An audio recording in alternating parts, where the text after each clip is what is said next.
My name is Jing Liu, and originally I was born and raised in China, and when came to North America, like Canada, in early 1990s, but moved to US about 20 years ago. So I started real estate investment since 2008, right after I got my MBA from WashU. So I bought my first, rental house. Basically, in the very beginning, I just used my the home equity line and bought the first one, and then starting that, I just kind of one by one, and now actually I bought probably over 40 properties. Okay. Yeah, my main strategy is like buying and fix and hold it for rent. Actually, we're making pretty good returns on the rental properties, like minimum like from 10% probably to 100%. Depends, which properties. But we sold a few, like over 10, in the last 14 years.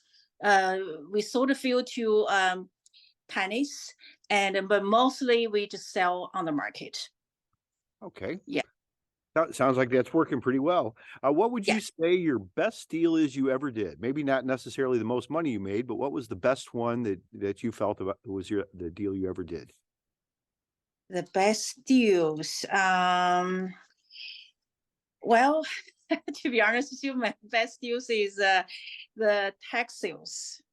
I didn't realize, wow, that's kind of really cost. I mean, very, very low. In the past, I just buying my properties online. I mean, on the market basically. But later on, while investigating the tech sales, I say, wow, that's really costs like probably like a 20%, maybe less compared to the market value. Mm-hmm.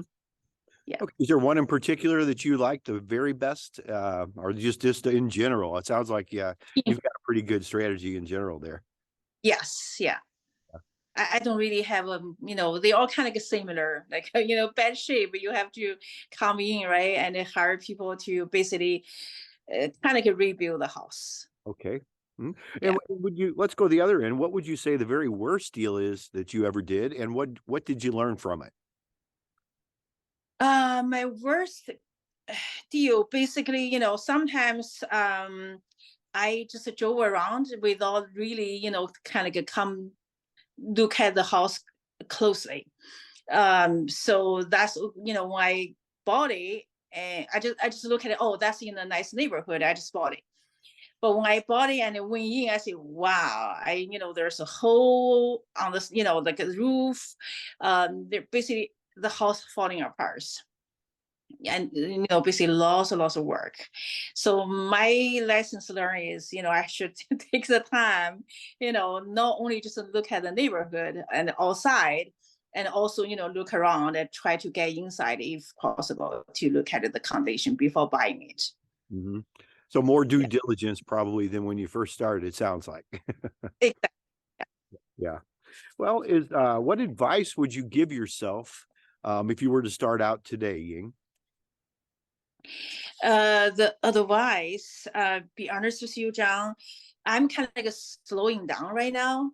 Uh, Try not to buy unless really really good deal. Yeah.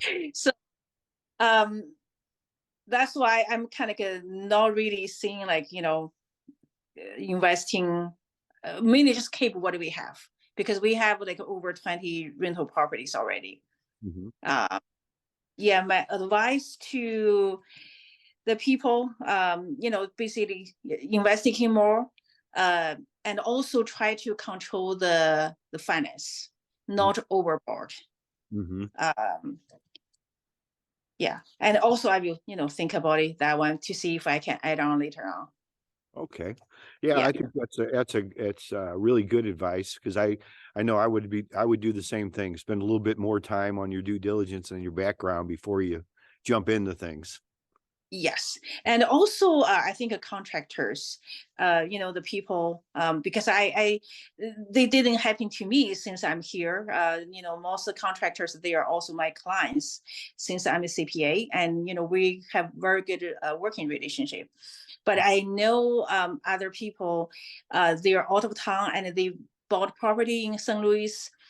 They have someone who helps her to manage, but it's kind of really terrible outcomes because she's not here and the person basically telling her the someone came into the house and they tear down everything, stole everything. Oh, So asked her for money to fix up again, and when she tried to sell it, the guy won't let anyone see the house. mm, Yeah, so that's why, and she kind of scared. And I know one time she asked me if I can buy from her that property. I see, because the area I don't like it. It's kind of in a bad neighborhood. mhm. That's why I told her, I can't really, I don't want to buy that property because of the area. Yeah. That's a really good point right there, being local. And that's one reason we wanted to talk to some local people, because you do find out a lot more about the areas. I know I've known other investors the same way from other parts of the country, that the neighborhoods are different from block to block sometimes, aren't they? Yeah, correct. Yeah. Okay, well, that's very good. That's very helpful information, Ying. Is there anything else you'd like to share with us here? Um, I think for now, that's about it.